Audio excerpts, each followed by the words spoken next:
Hey.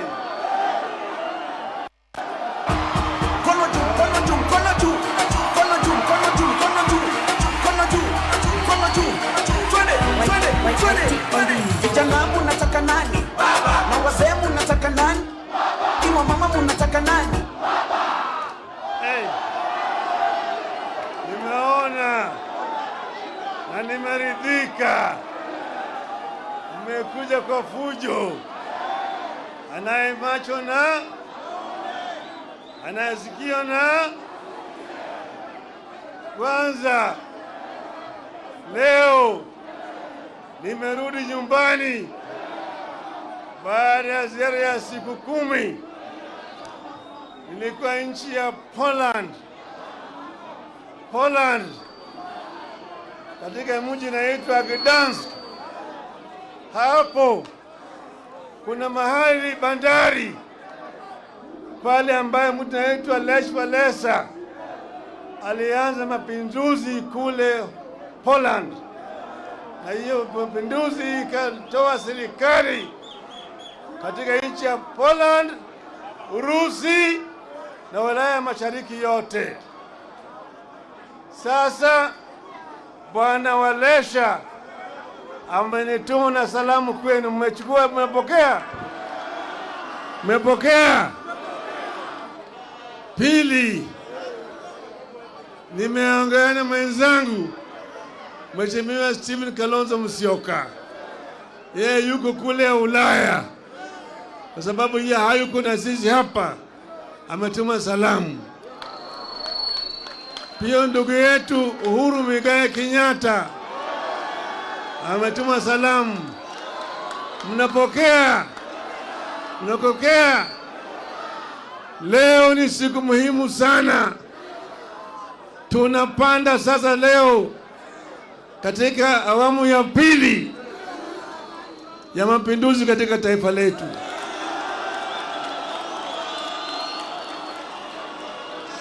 Kwa hivyo nataka mniruhusu kwanza niongee na dunia mzima, nieleze sababu gani nataka kufanya.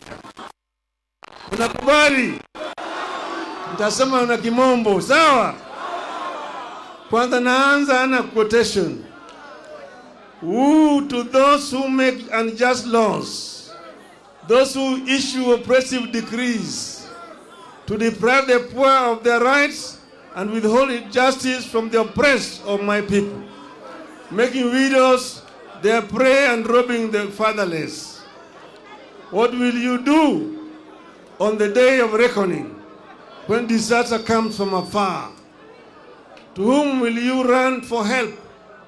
Where will you leave your riches? Unquote. That is Isaiah chapter 10, verses 1 to 3.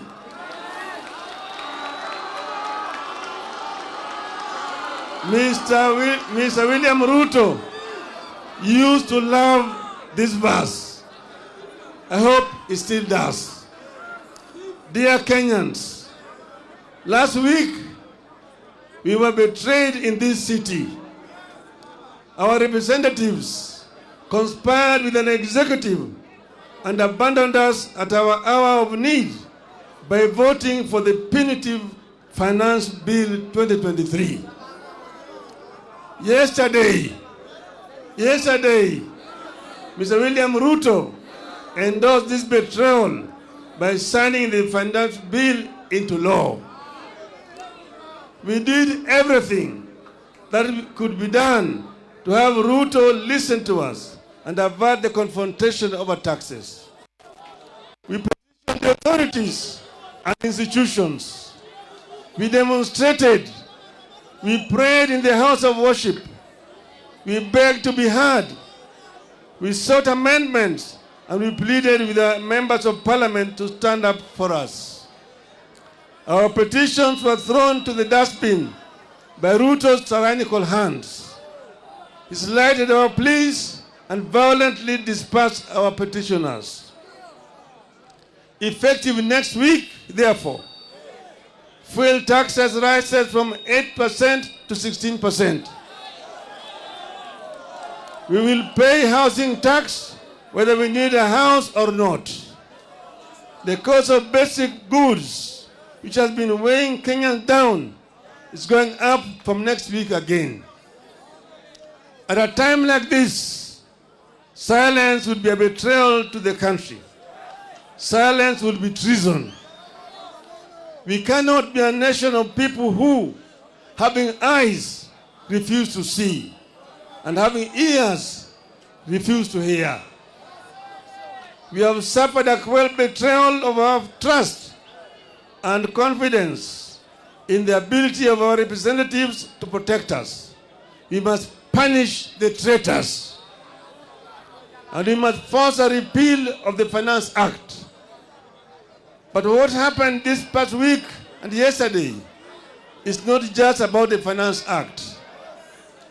This is about the re-emergence of a dictatorship under leaders who cut their teeth and honed their political skills in an infamous school of dictatorship. We all know where Mr. William Ruto is coming from. We all know where Rigathi Gachagua is coming from.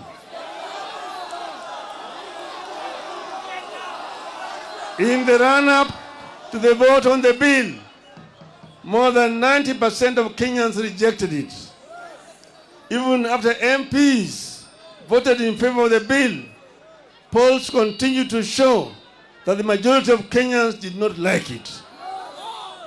However, true to his character as a dictator, Ruto proceeded as if Kenyans had not spoken and imposed punitive taxes on us without our consent. That is contempt for the people. In a democracy, few individuals can use government as their tool against the people.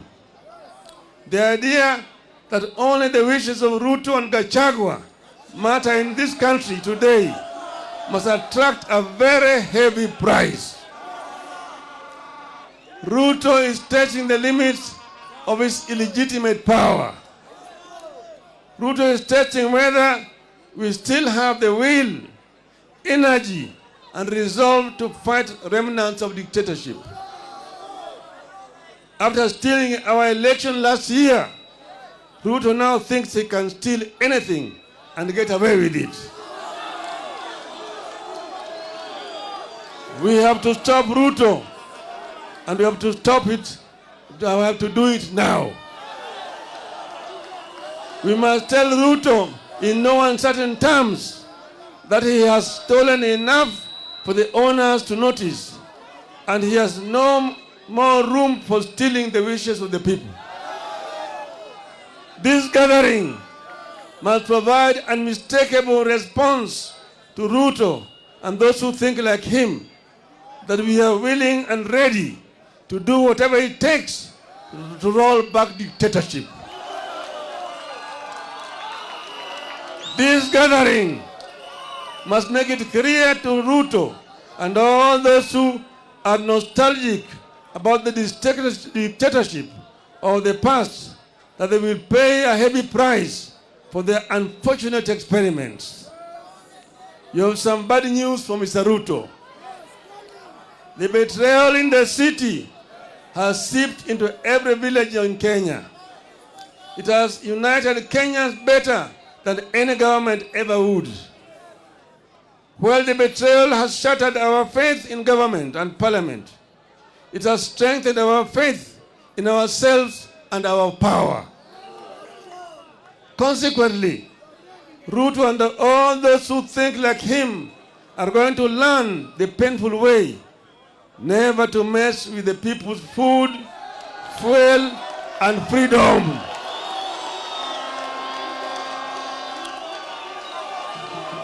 Hello? Ruto and his ilk are going to learn the hard way that Kenyans are fed up but not helpless. In this time of desperation in the country, Ruto is selling illusions of hope to our people with the phantom proposals that are meant to line the pockets of his cronies. It is wrong. It is cruel. It is evil. The question we must ask ourselves is, can a leader mean well for the people than the people do for themselves? The answer is no. Kenyans must not trust that insider smile that Ruto wears. It is betrayer's kiss. If Ruto meant well, he would have listened to the people. He did not, and now we must fight. Fellow Kenyans, comrades, a regime that has so blatantly ignored and betrayed us does not deserve our delegated power. We are taking back our sovereign power. We are going to the trenches ourselves to fight for ourselves. This regime does not deserve our obedience. We have no obligation to work for the success of a regime that has no interest in our success. We are the people. Sitasimama maovu ya kitawala. Sitasimama maovu ya kitawala. Hello? There's no other option left. We must fight. We are going to fight everywhere and anywhere until the Finance Act is repealed. We will adopt a series of acts of civil disobedience to force this regime to recognize that we, the people, are supreme. Through civil disobedience, we will deny Ruto the taxes he thinks he can extort from us by force. Dear Kenyans, we have been abandoned by our leaders. We must now look out for each other and be our brothers and sisters keepers. Here, therefore, are my requests to you, my people of Kenya. Let us embrace tax boycotts. Let us deny Ruto the fuel tax by limiting consumption of petrol and diesel. One way to do this is to carpool. Let us arrange to make regular journeys in a single vehicle whenever possible. Give each other a ride. Cut down on non-essential travel. Walk instead of driving whenever possible.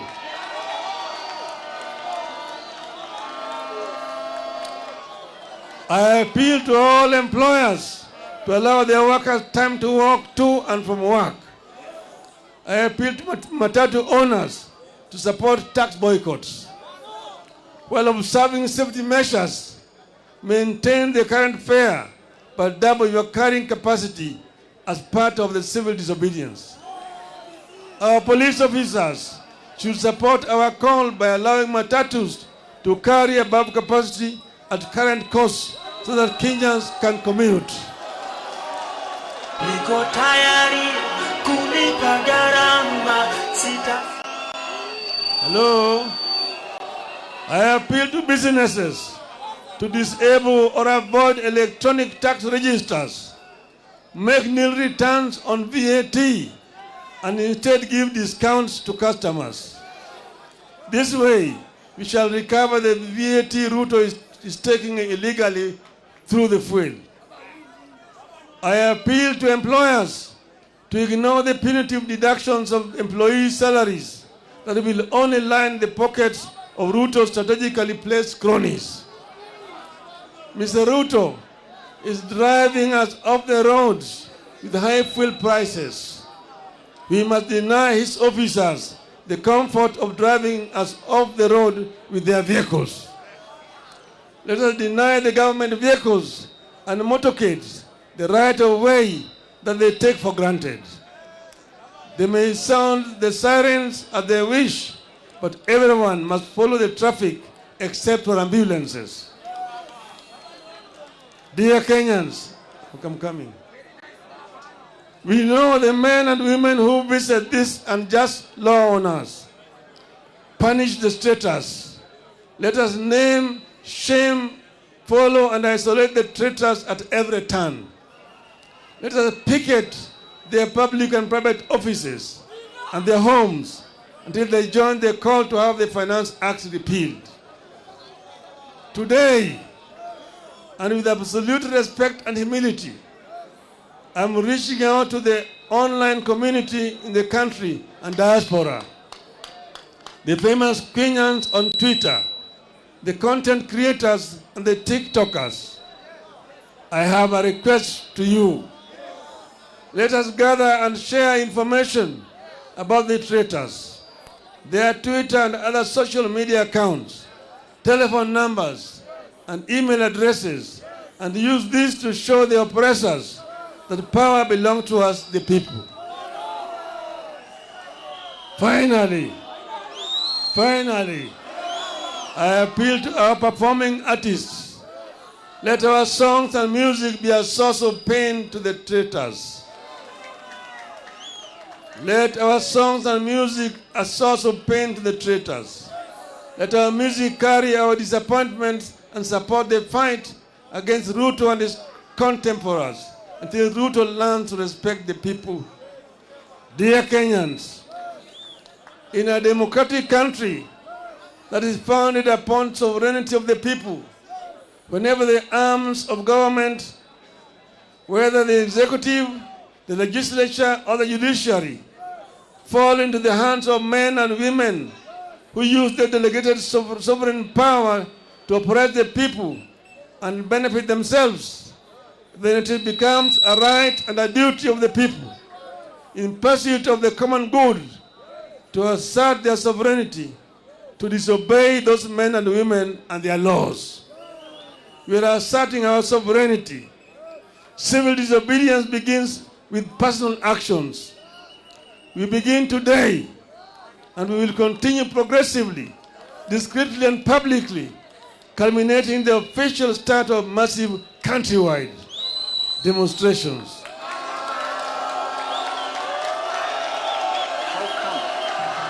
That fuel in Uganda is cheaper than fuel in Kenya. Ooh.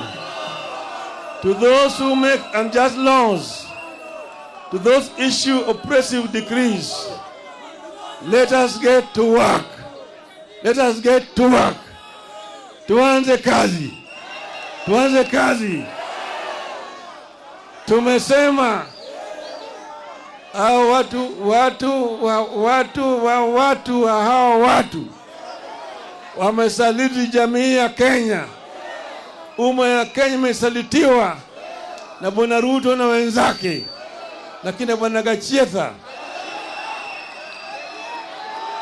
Tumesema tulikuwa hapa Kamkunji grounds, tukaambia nyinyi tumeanza safari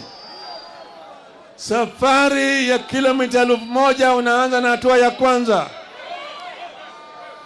Tumeonya hao watu, tumeliwaambia punda imechoka, tuliwaambia chumba imechoka, wamekataa, wamezidi kuweka mzigo juu ya punda.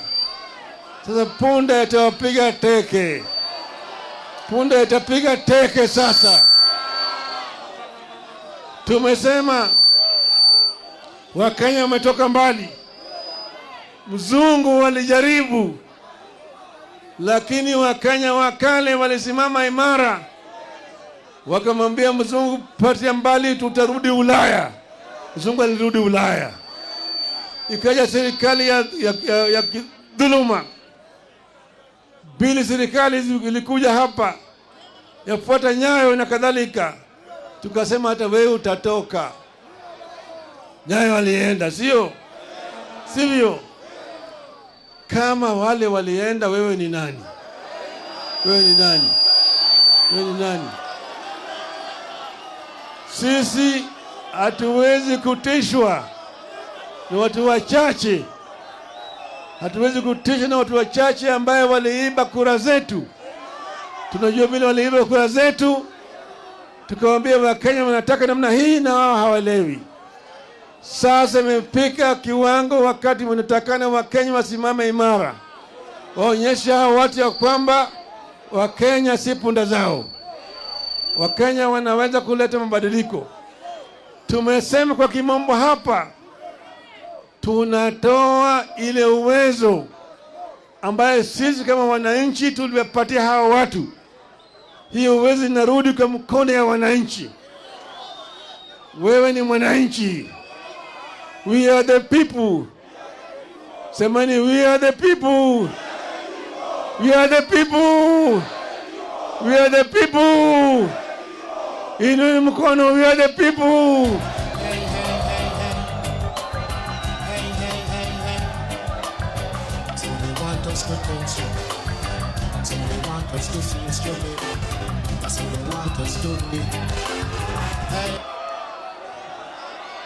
Hapa Kamukunji mwaka wa 1990 mimi na marehemu Kenneth Matiba na Charles Rubia tulisema tunataka mfumo ya siasa yenye vyama vingi, tutoe chama kimoja. Nyayo walikataa, akasema Kenya is not ready for multipartyism. Itachukua miaka 100 kabla Kenya haijarudi kwa multipartyism. Tukasema tuende Kamukunji tuulize wa Kenya.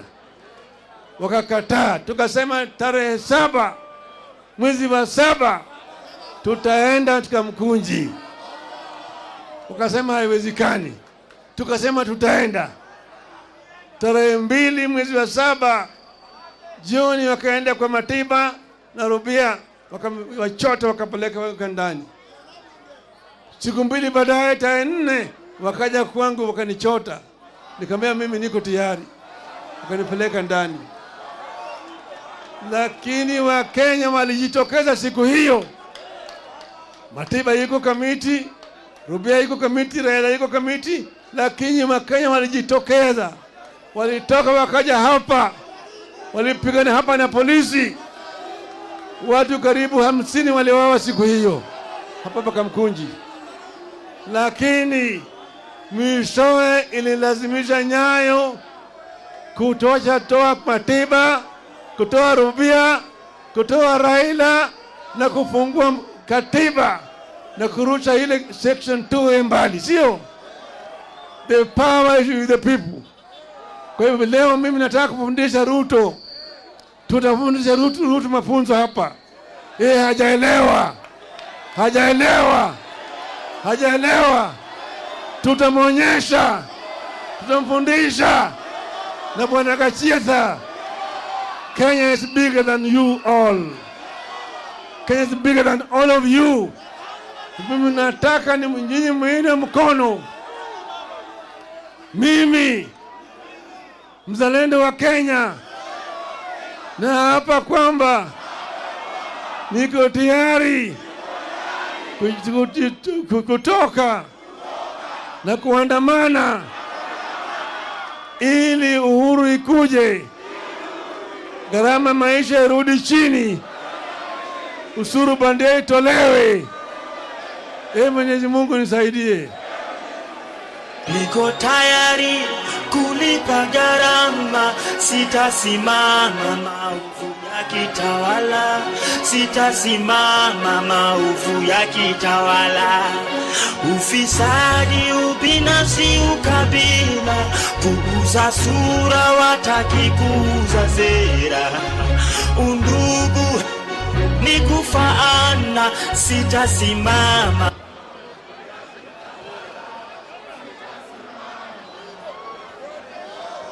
Hello? Niko tayari. Hello? Mama Shujaa Martha Wangari Karua. Kamukunji oye! Kamukunji oye! Baba ashawaeleza